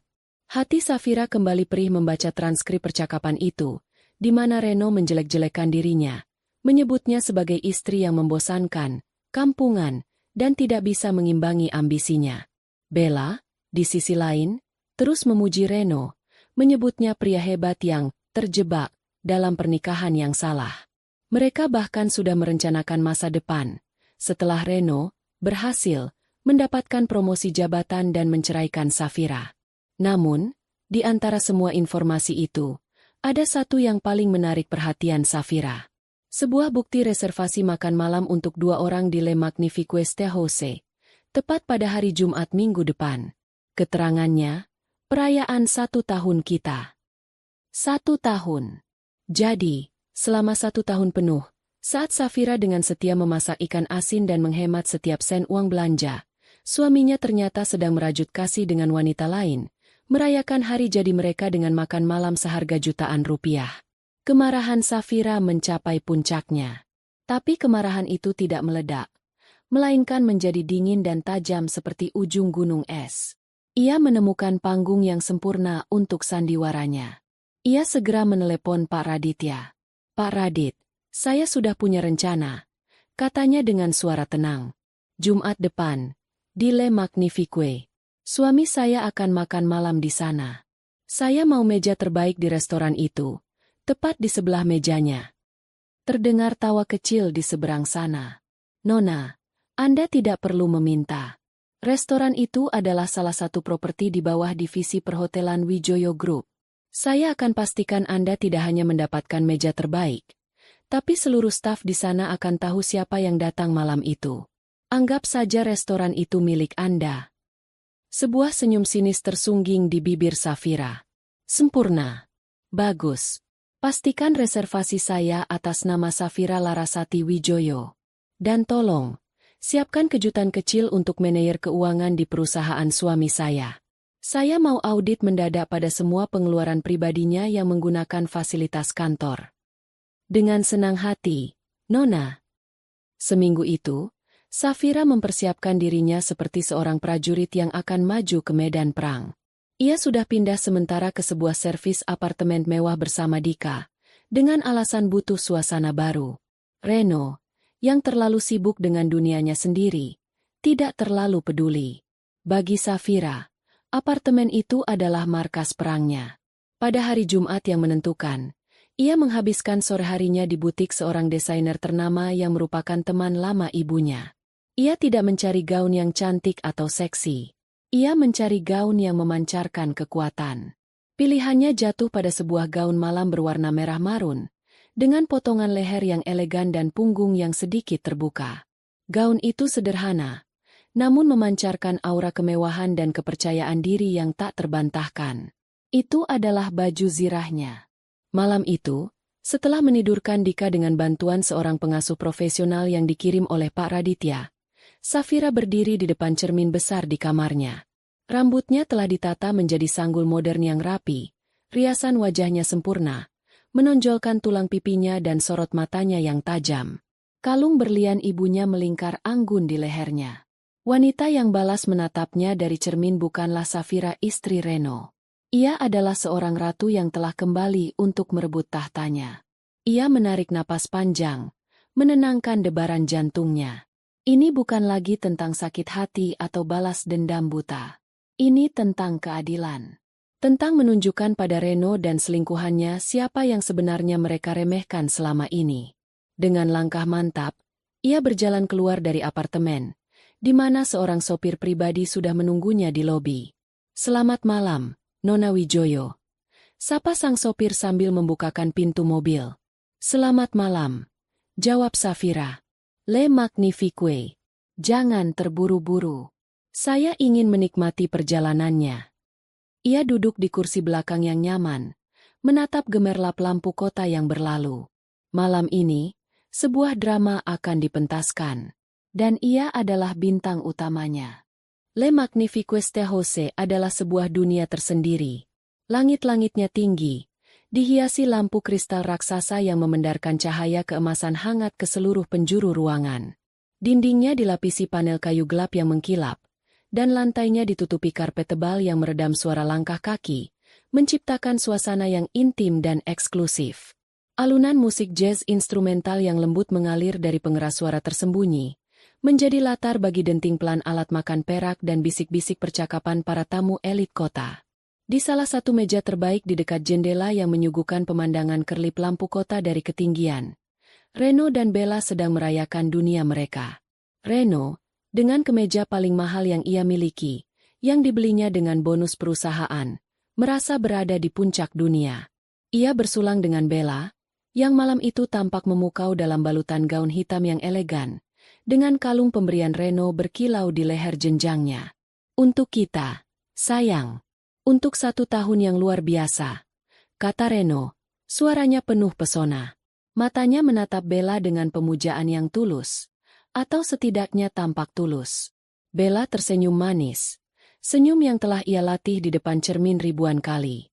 "Dan untuk tahun-tahun berikutnya yang lebih hebat lagi," balasnya, lalu mereka menyesap anggur merah mereka. "Aku masih tidak percaya kamu melakukan semua ini untukku, Ren. Restoran ini, luar biasa." Reno bersandar di kursinya dengan angkuh, menikmati pujian itu. "Tidak ada yang tidak akan kulakukan untukmu, Belle. Kamu pantas mendapatkan yang terbaik. Sebentar lagi, setelah proyek baruku gol dan aku dapat promosi, kita tidak perlu lagi sembunyi-sembunyi seperti ini. Aku akan meninggalkan dia dan kita bisa memulai hidup kita yang sebenarnya." "Bagaimana dengan istrimu?" tanya Bella. Nadanya pura-pura khawatir tapi matanya berbinar penuh antisipasi. "Apa dia tidak akan curiga?" Reno tertawa kecil, tawa yang meremehkan. "Safira? Oh, ayolah. Dia itu terlalu polos, terlalu sibuk dengan dunia kecilnya. Dapur, anak, dan ikan asin. Pikirannya tidak akan pernah sampai ke tempat seperti ini," katanya dengan sinis. "Dia mungkin sekarang sedang di rumah, menidurkan Dika sambil bertanya-tanya kenapa aku lembur lagi. Dia akan percaya apapun yang aku katakan." Bella ikut tertawa. Ia suka mendengar Reno merendahkan istrinya. Itu membuatnya merasa superior, merasa menjadi pemenang. Mereka melanjutkan makan malam, memesan hidangan-hidangan mahal, dan terus membicarakan masa depan mereka yang gemilang, Sebuah masa depan yang dibangun di atas kebohongan dan sakit hati wanita lain. Namun, di tengah-tengah kebahagiaan palsu mereka, suasana di pintu masuk restoran sedikit berubah. Beberapa pelayan yang tadinya bergerak dengan tenang tampak sedikit tegang. Manajer restoran yang biasanya hanya berada di ruangannya, kini berdiri tegak di dekat pintu masuk, merapikan dasinya berulang kali seolah sedang menantikan kedatangan seorang raja. Kemudian, pintu utama restoran terbuka, dan waktu seolah melambat. Seorang wanita melangkah masuk. Ia mengenakan gaun malam berwarna merah marun yang memancarkan keanggunan yang tak lekang oleh waktu. Setiap langkahnya di atas karpet tebal itu penuh percaya diri dan tanpa keraguan. Rambutnya yang disanggul rapi menonjolkan leher jenjangnya yang dihiasi seuntai kalung berlian yang menangkap cahaya dari lampu kristal, membiaskannya menjadi ribuan percikan api kecil. Wajahnya yang dirias sempurna tampak tenang dan dingin, seperti seorang ratu yang sedang mensurvei wilayah kekuasaannya.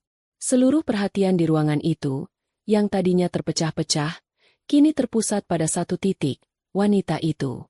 Para tamu pria menatap dengan kekaguman, sementara para wanita menatap dengan campuran iri dan rasa ingin tahu. Reno, yang kebetulan sedang menghadap ke arah pintu, menjadi orang pertama yang membeku. Gelas anggur yang hendak ia angkat berhenti di tengah jalan. Jantungnya seolah berhenti berdetak selama beberapa detik. Otaknya berusaha keras memproses apa yang matanya lihat. Wanita itu, siluetnya, bentuk wajahnya, terasa familiar. Tapi aura, pakaian, dan kemewahan yang terpancar darinya begitu asing. Tidak mungkin. Selamat malam, Nona Wijoyo. Sapa sang manajer restoran dengan suara penuh hormat, sedikit membungkukkan badannya. Kami sudah menyiapkan meja terbaik untuk Anda. Mari, lewat sini. Nama itu, Wijoyo, tidak berarti apa-apa bagi Reno. Yang membuatnya syok adalah ketika wanita itu berjalan melewati mejanya, dan untuk sesaat, mata mereka bertemu. Dalam sepersekian detik itu, dunia Reno runtuh. Itu Safira, istrinya. Safiranya yang sederhana, yang selalu memakai das terpudar, yang bau tangannya seperti bawang dan ikan asin. Tapi wanita ini bukan Safira yang itu. Wanita ini adalah makhluk dari planet lain. Matanya yang dulu selalu menatap Reno dengan tatapan lembut dan sedikit takut, kini menatap lurus ke depan, dingin, dan sama sekali tidak mengacuhkannya, seolah ia hanyalah bagian dari dekorasi restoran. Ren, kamu kenapa? Tanya Bella, sedikit kesal karena Reno tiba-tiba membeku seperti patung. Ia mengikuti arah pandangan Reno. Siapa perempuan itu? Norak sekali. Cari perhatian, desisnya iri. Ia sama sekali tidak mengenali wanita itu sebagai Safira. Reno tidak bisa menjawab. Mulutnya terasa kering. Keringat dingin mulai membasahi pelipisnya. Apa yang terjadi? Apa yang Safira lakukan di sini? Dengan pakaian seperti itu? Dan dipanggil Nona Wijoyo? Apakah ia salah lihat? Mungkin hanya orang yang mirip? Tapi ia tahu ia tidak salah. Ia mengenal setiap lekuk wajah istrinya. Safira diantar ke sebuah meja bundar yang terletak di posisi paling strategis di restoran itu, sedikit lebih tinggi dari area lainnya, memberikan pemandangan terbaik ke seluruh ruangan dan ke arah jendela besar.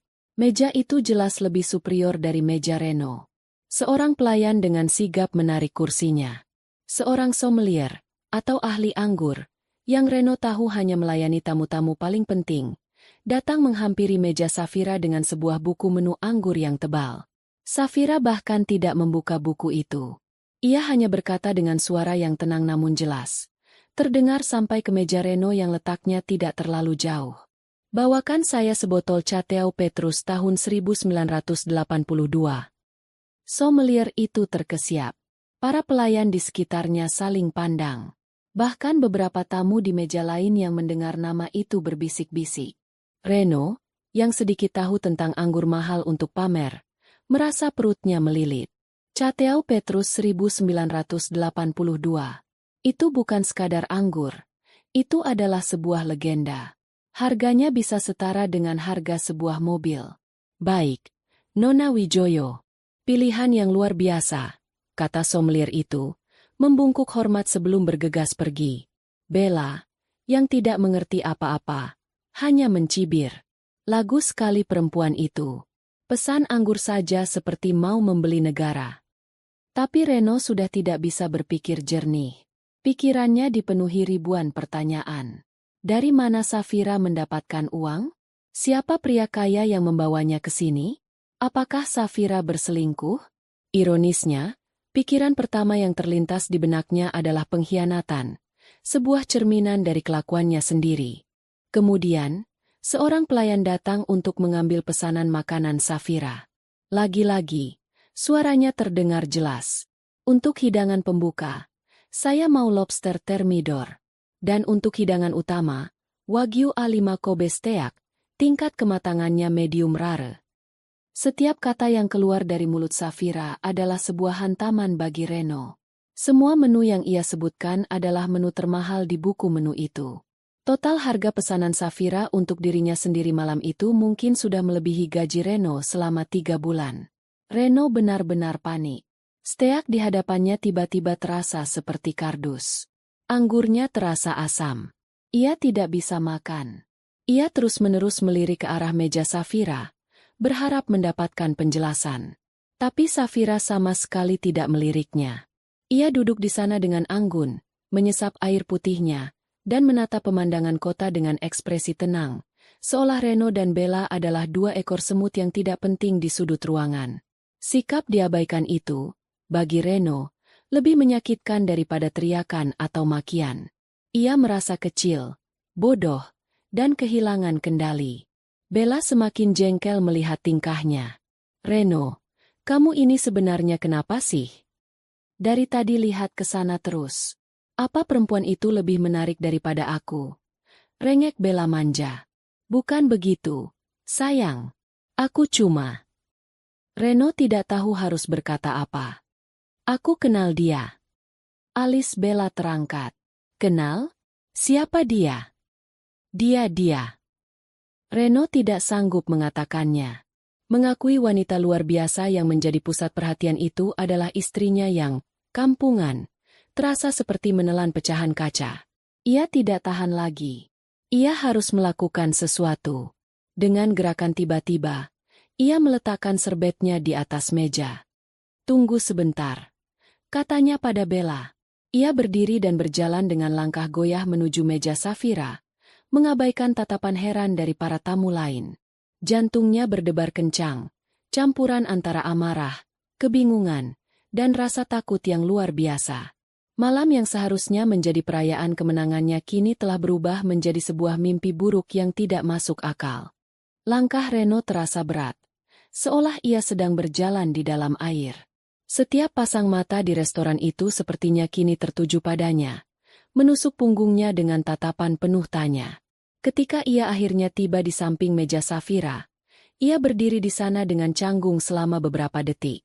Safira masih belum menoleh.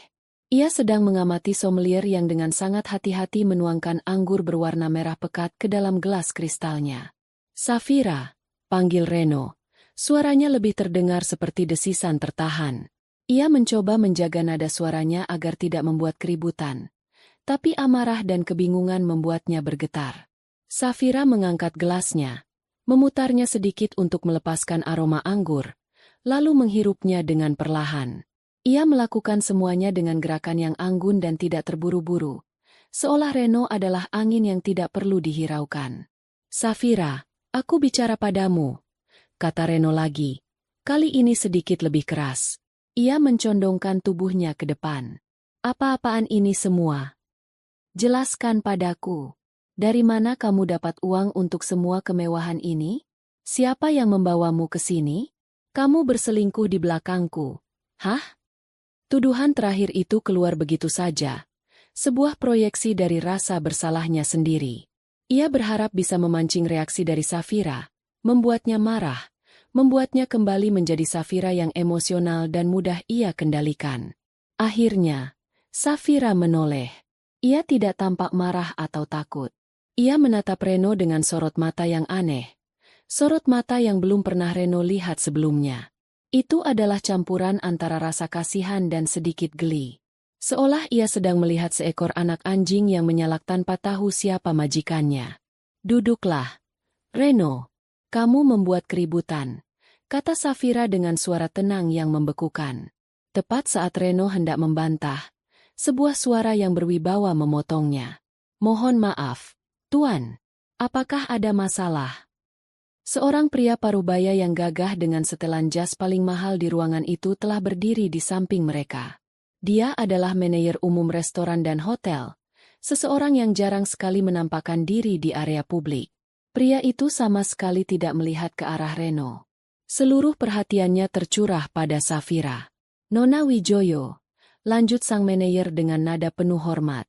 "Mohon maaf atas gangguan ini. Saya hanya ingin memastikan, apakah semuanya sudah sesuai dengan selera Anda? Apakah hidangan pembukanya sudah boleh kami sajikan?" Reno membeku. "Nona Wijoyo." Lagi-lagi nama itu. Dan sikap hormat dari orang sepenting ini? Kepalanya semakin pening. "Nona Wijoyo? Kalian ini salah orang," seru Reno. Suaranya mulai tidak terkendali. "Dia ini istri saya. Namanya Safira. Bukan Wijoyo." Bella, yang sejak tadi mengamati dari mejanya dengan penasaran, kini berdiri dan berjalan mendekat. Ia tidak suka melihat pacarnya dipermalukan. "Benar. Ada apa ini sebenarnya?" tanyanya dengan angkuh. Sang manajer melirik sekilas ke arah Reno dan Bella dengan ekspresi dingin, lalu kembali menatap Safira, menunggu perintah. Saat itulah Safira meletakkan gelas anggurnya dengan perlahan. Ia menarik napas, lalu berdiri dari kursinya. Gerakannya begitu anggun, membuat gaun merah marunnya jatuh dengan sempurna. Tiba-tiba, ia tampak menjulang tinggi, tidak hanya secara fisik, tapi juga secara status. Seluruh restoran kini senyap. Semua orang menahan napas, menonton drama yang sedang berlangsung. "Dia benar," kata Safira. Suaranya terdengar jernih dan tajam di tengah keheningan. Ia menatap lurus ke mata Reno. "Aku memang istrinya, Safira." Ia berhenti sejenak, membiarkan kata-katanya meresap. "Aku adalah istri yang selama lebih dari setahun ini kau beri makan hanya dengan nasi dan ikan asin, dengan alasan kita harus berhemat." Wajah Reno mulai pucat. "Aku adalah istri yang kau sebut kampungan, membosankan, dan tidak punya ambisi di belakangku," lanjut Safira. Matanya kini beralih menatap Bella, yang langsung tampak gelisah. "Dan kamu," kata Safira pada Bella. Tatapannya menyapu dari ujung rambut hingga ujung kaki. "Kamu pasti Bella. Kalung yang cantik. Mungkin harganya setara dengan biaya sekolah anakku selama 1 tahun. Kalung yang terbuat dari serpihan kebohongan suamiku dan penderitaan anakku." Bella mundur selangkah. Wajahnya memerah karena malu dan marah. "Jaga bicaramu." Safira mengabaikannya. Perhatiannya kembali pada Reno, yang kini tampak seperti terdakwa di pengadilan. "Kamu selalu bicara tentang ambisimu, Reno. Tentang betapa hebatnya kamu, dan betapa kamu ingin sekali bergabung dengan perusahaan besar agar bisa cepat kaya," kata Safira. Ia berjalan pelan mengitari mejanya, semakin mendekati Reno. "Aku ingat kamu pernah cerita tentang sebuah perusahaan impianmu. Sebuah konglomerat raksasa yang bergerak di bidang properti, perhotelan, dan pertambangan. Kamu pernah melamar kerja di sana 3 kali, kan? Dan selalu ditolak bahkan sebelum tahap wawancara." Setiap kata adalah tusukan jarum yang tajam. Reno hanya bisa menatapnya dengan ngeri. Firasat buruk mulai merayapi seluruh tubuhnya. Safira berhenti tepat di hadapan Reno. Ia tersenyum, tapi senyumnya tidak mengandung kehangatan sedikit pun. Itu adalah senyum kemenangan yang dingin. "Perkenalkan, Reno," katanya dengan suara yang jelas, bergema di seluruh ruangan. "Namaku Safira Larasati Wijoyo, putri tunggal dari almarhum Adnan Wijoyo, pendiri sekaligus pemilik Wijoyo Group." Dunia Reno hancur berkeping-keping saat itu juga. Wijoyo. Wijoyo Group. Nama yang selalu ia puja. Nama yang menjadi puncak dari semua ambisinya. Dan wanita di hadapannya, istrinya yang selama ini ia injak-injak harga dirinya, adalah pewaris dari semua itu. Informasi itu begitu besar, Begitu mustahil, hingga otaknya menolak untuk memprosesnya. Ia merasa pusing, kakinya lemas, dan ia harus berpegangan pada sandaran kursi agar tidak jatuh. Keringat sebesar biji jagung mengalir di pelipisnya. Bella, di sisi lain, memproses informasi itu dengan sangat cepat. Matanya membelalak ngeri. Pria yang selama ini ia puja sebagai calon orang kaya ternyata adalah orang paling bodoh di muka bumi. Dan wanita yang ia anggap saingannya yang rendahan ternyata adalah seorang ratu yang sesungguhnya. Wajahnya yang cantik berubah menjadi topeng horor dan penyesalan. Safira memberikan sentuhan terakhir pada mahakaryanya. Ia menoleh ke arah manajer umum.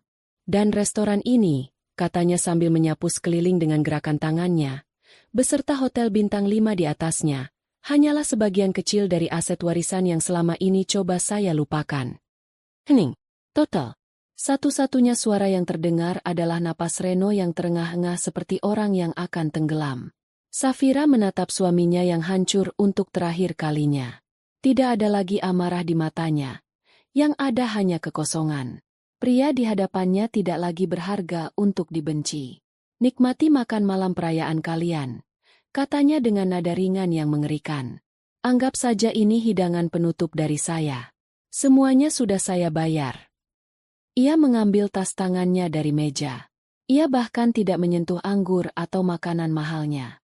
Kehadirannya di sini bukan untuk makan, melainkan untuk menyampaikan sebuah pesan. Dan pesan itu telah tersampaikan dengan sangat jelas.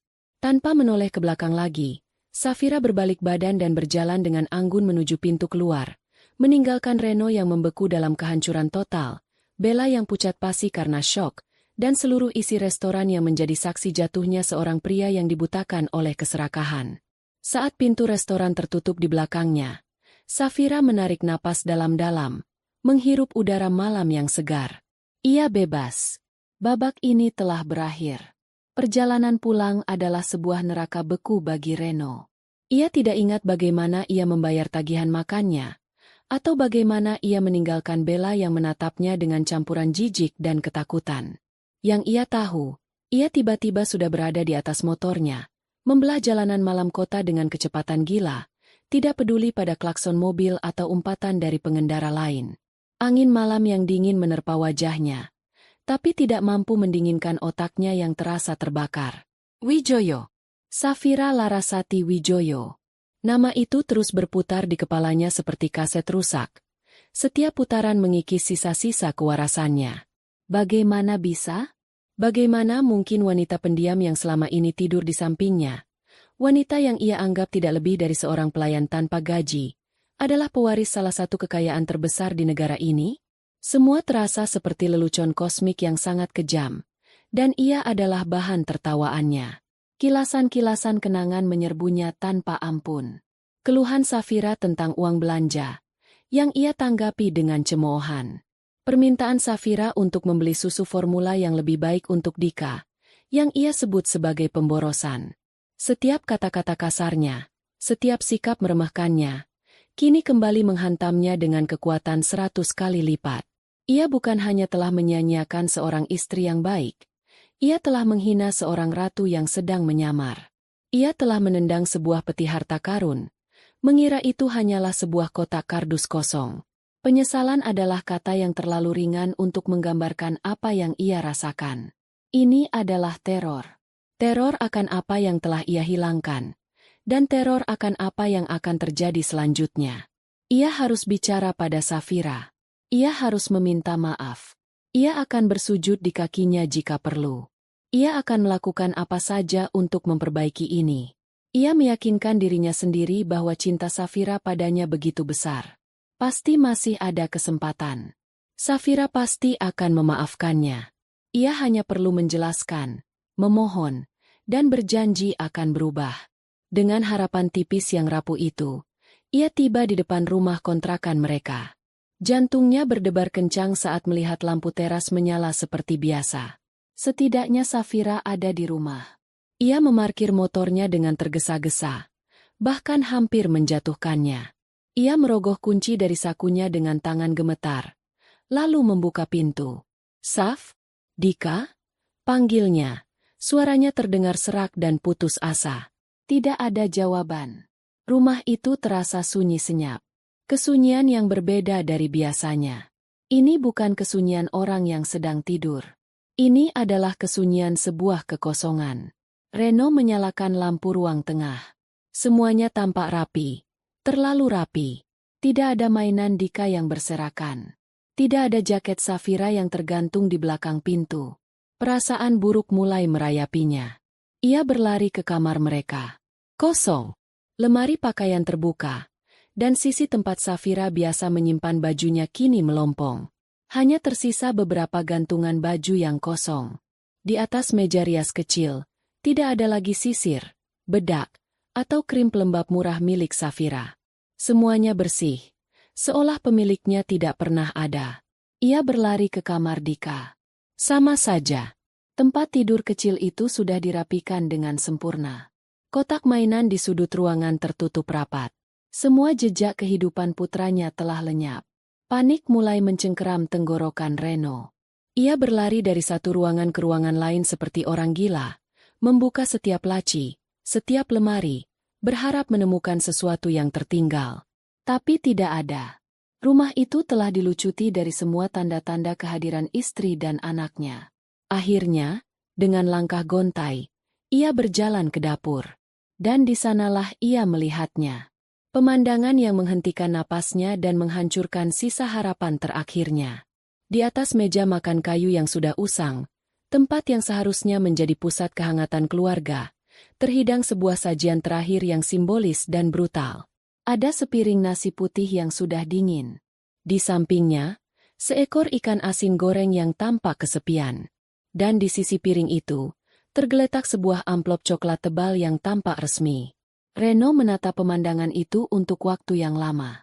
Piring nasi dan ikan asin itu adalah sebuah cermin dari semua perlakuannya. Sebuah tamparan tanpa suara yang lebih menyakitkan dari 1000 kata makian. Inilah standar kehidupan yang ia berikan pada keluarganya. Dan kini Safira mengembalikannya sebagai sebuah salam perpisahan. Dengan tangan yang terasa berat seperti timah, ia menarik kursi dan duduk. Ia tidak berani menyentuh amplop itu. Ia hanya menatap ikan asin itu, dan entah kenapa, bayangan wajah Dika yang gembira setiap kali ibunya memasak ikan asin goreng terlintas di benaknya. Air mata panas mulai menggenang di pelupuk matanya. Ia tidak menangis untuk kemewahan yang hilang. Ia menangis untuk tawa putranya yang mungkin tidak akan pernah ia dengar lagi di rumah ini. Setelah mengumpulkan sisa-sisa keberaniannya, ia meraih amplop itu. Segelnya terasa kaku di bawah jari-jarinya yang gemetar. Ia membukanya. Di dalamnya ada beberapa lembar kertas. Lembar pertama adalah surat yang ditulis tangan dengan tulisan tangan Safira yang rapi dan elegan. Reno, saat kau membaca ini, aku dan Dika sudah pergi.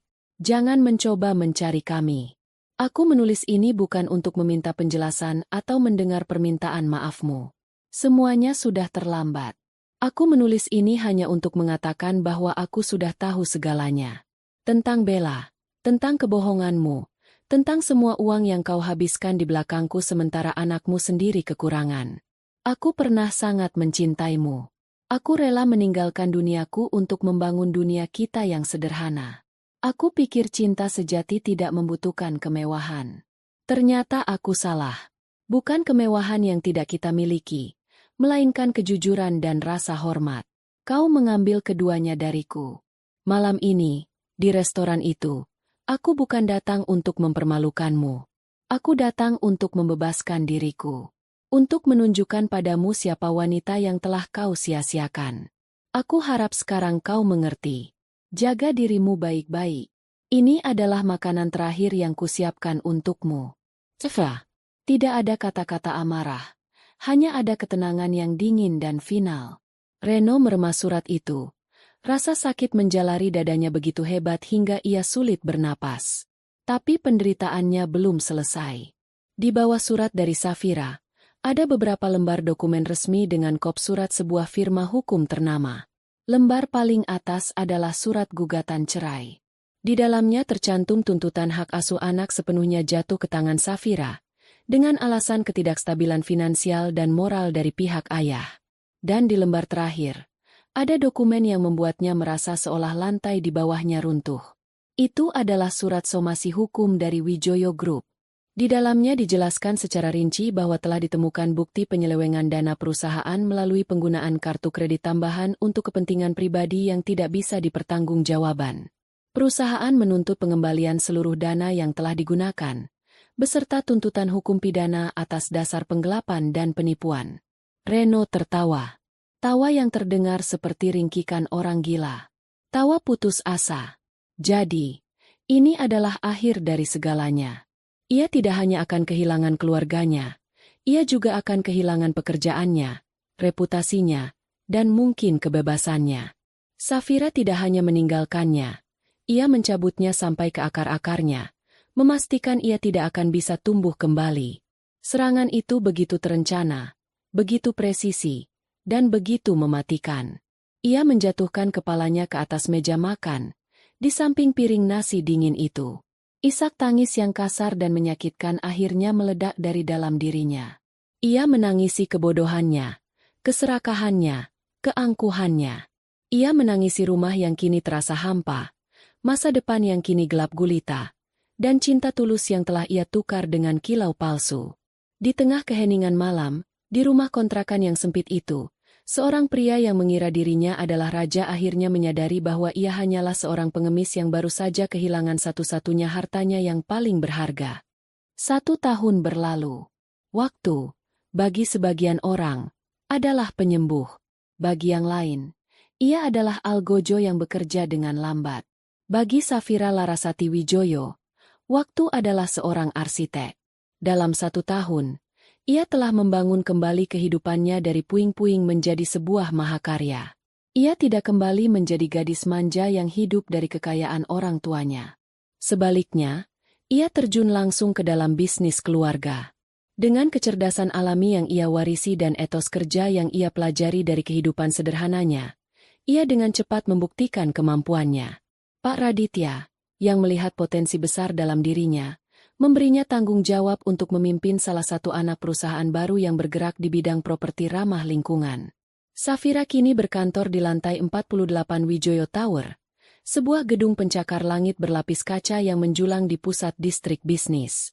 Dari jendela ruangannya yang luas, ia bisa melihat seluruh kota terhampar di bawahnya seperti sebuah papan permainan. Ia bukan lagi wanita yang menatap dunia dari balik jendela dapur yang kotor. Ia kini menatap dunia dari singgasananya di langit. Tapi transformasi terbesarnya bukanlah pada status atau kekayaannya, melainkan pada auranya. Ia menjadi wanita yang tenang, percaya diri, dan penuh wibawa. Namun, kehangatan tidak hilang dari dirinya. Itu hanya ia tunjukkan pada orang-orang yang tepat, terutama pada Dika. Putranya kini tumbuh menjadi anak laki-laki yang ceria dan sehat. Mereka tinggal di sebuah penthouse mewah di atas apartemen tempat Safira dulu memulai perangnya.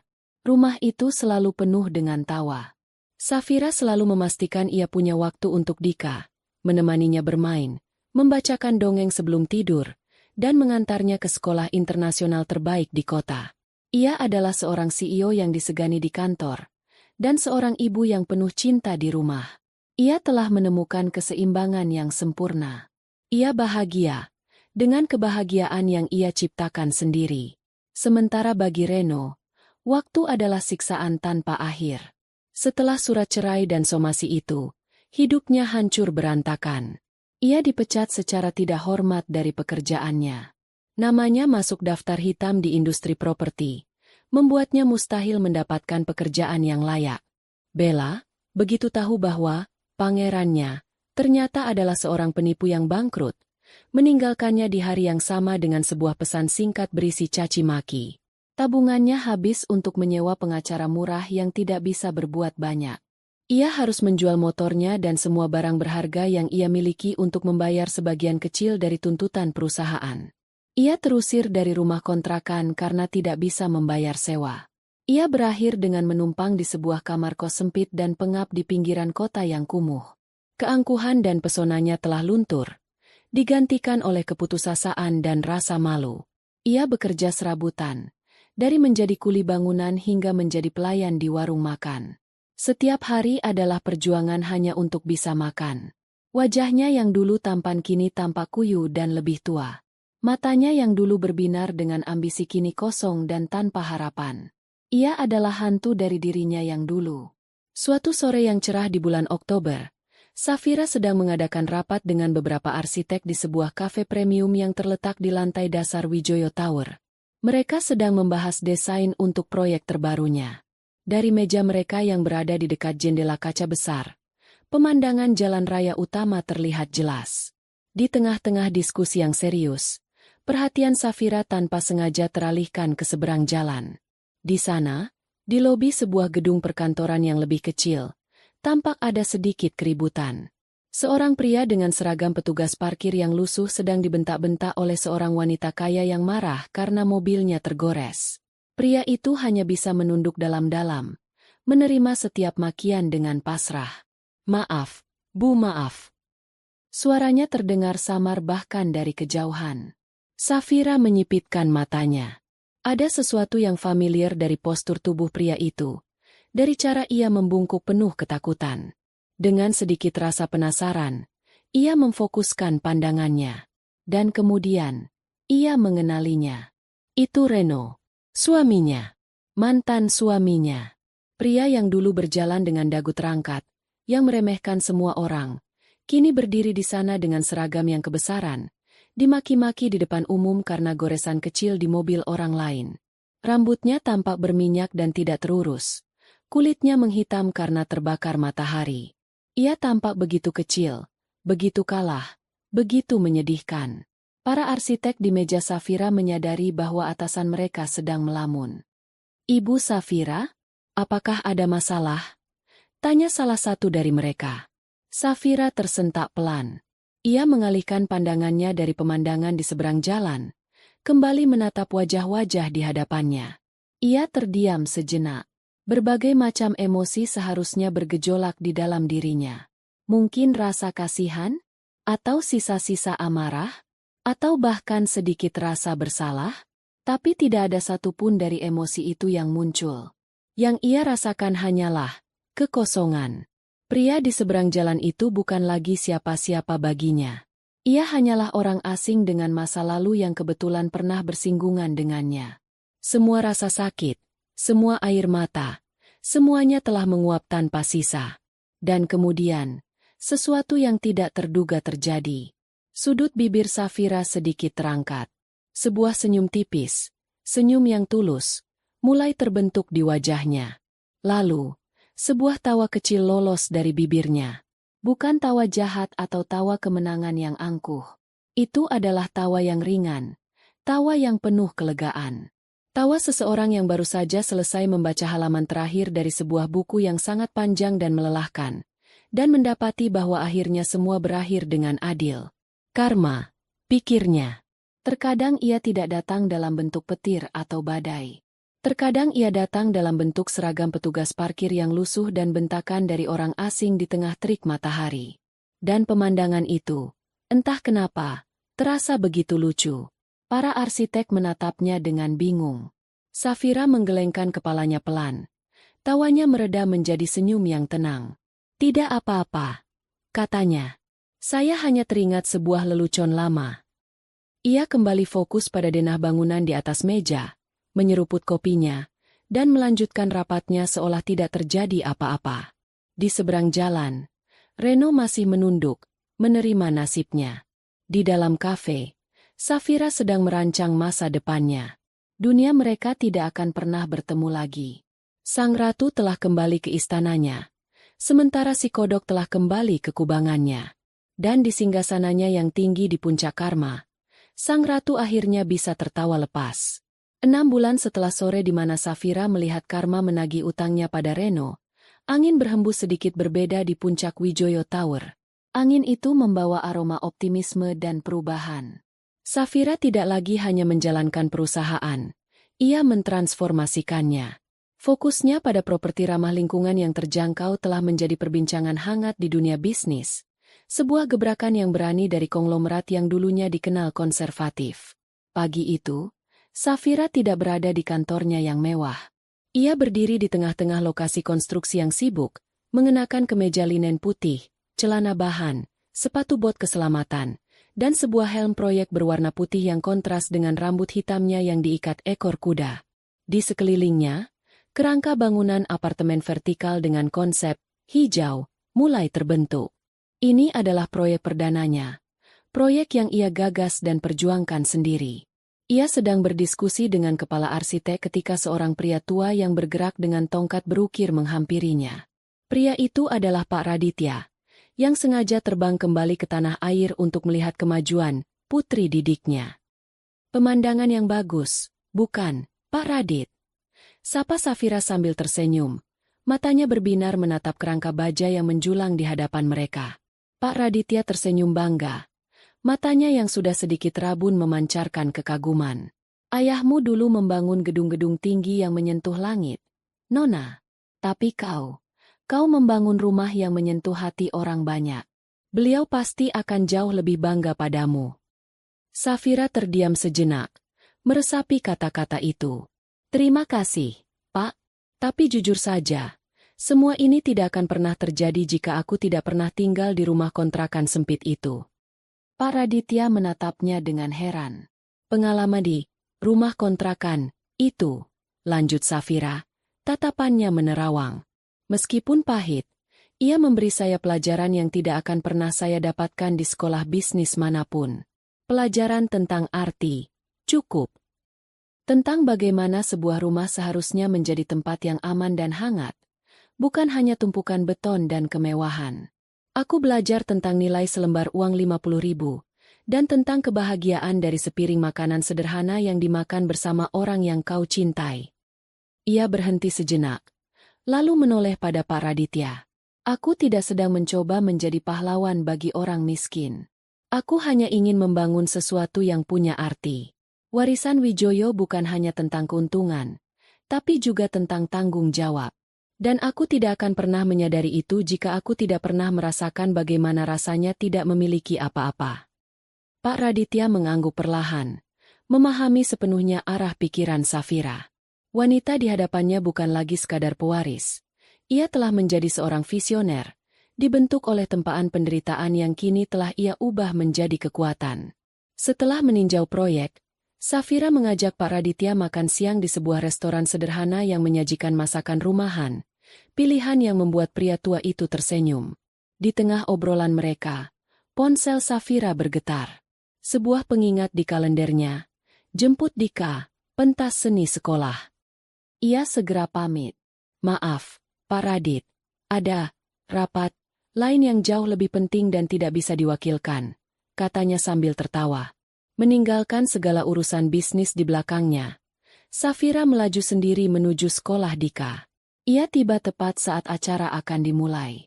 Dari bangku penonton, ia melihat putranya di atas panggung bersama teman-temannya, mengenakan kostum pohon dan bernyanyi dengan suara lantang meskipun sedikit fals.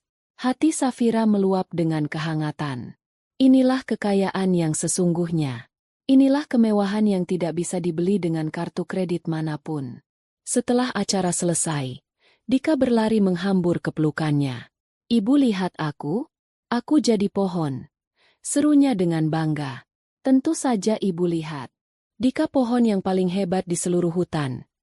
Puji Safira sambil mencium pipi anaknya. Dalam perjalanan pulang, saat mobil mereka berhenti di lampu merah, Dika tiba-tiba bertanya dengan polos. Ibu, apa nanti kita akan pulang ke rumah yang ada ikan asinnya? Pertanyaan itu datang tanpa diduga. Safira menoleh menatap putranya. Tidak ada kesedihan di mata Dika, hanya rasa ingin tahu yang murni. Safira sadar, ia tidak bisa terus menghapus masa lalu itu. Ia harus menjelaskannya dengan cara yang bisa dimengerti oleh seorang anak berusia 6 tahun. Ia tersenyum lembut. Tidak, sayang. Rumah itu adalah rumah kita yang dulu. Sekarang, rumah kita yang baru di sini. Di atas gedung yang tinggi. Kenapa kita pindah, Bu? Karena ibu dan ayah sekarang punya jalan yang berbeda, jawab Safira hati-hati. Seperti di jalan raya ini, ada mobil yang belok ke kiri, ada yang belok ke kanan. Ibu dan Dika sekarang lurus terus ke depan, menuju tempat-tempat baru yang lebih seru. Ayah punya jalannya sendiri. Oh, kata Dika, Tampak berpikir, apa jalan ayah juga seru. Safira terdiam sejenak. Ia teringat pemandangan Reno dengan seragam parkirnya. Ibu harap begitu, jawabnya akhirnya, dengan suara yang tulus. Ibu harap jalan yang ayah pilih sekarang akan membawanya ke tempat yang lebih baik. Tidak ada lagi kebencian atau kepuasan dalam hatinya. Yang ada hanyalah sebuah harapan yang tenang, harapan agar semua orang, termasuk orang yang pernah menyakitinya, bisa menemukan kedamaiannya sendiri. Karena ia sudah menemukan kedamaiannya. Lampu berubah hijau. Safira kembali melajukan mobilnya, melaju lurus ke depan. Di sampingnya, Dika mulai berceloteh tentang kostum pohonnya. Safira mendengarkan dengan saksama, sesekali tertawa.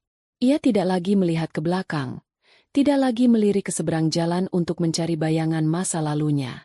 Pandangannya lurus tertuju ke depan, pada jalan yang terbentang luas, pada putranya, dan pada warisan baru yang sedang ia bangun, bukan di atas pondasi uang dan kekuasaan, melainkan di atas pondasi cinta, ketangguhan, dan harapan.